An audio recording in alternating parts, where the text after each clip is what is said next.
नमस्कार, हमारी इस खास पेशकश में आप सभी का स्वागत है। आपके साथ हूं मैं नेहा बाथम। अमेरिकी सैनिक कल काबुल छोड़ देंगे और इससे पहले काबुल की जो तस्वीर सामने आई है वो अराजकता से भरी हुई है। 5 दिन के भीतर 2 आतंकी हमले हो चुके हैं। ताजा रॉकेट हमला आज काबुल एयरपोर्ट के पास हुआ, लेकिन गनीमत ये रही कि किसी को नुकसान नहीं पहुंचा है।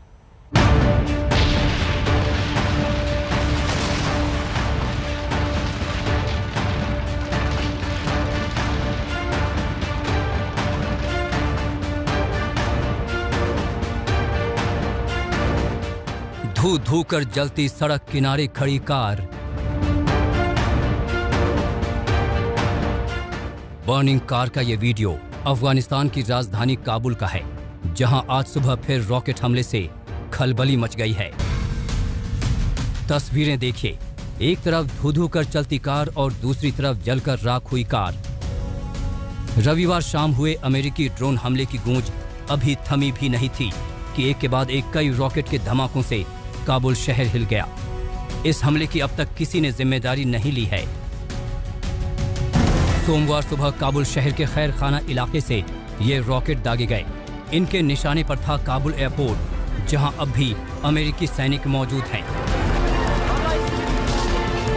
मगर इससे पहले कि ये रॉकेट काबुल एयरपोर्ट को निशाना बनाते, Kabul airfield defence system in पर टूट पड़ा।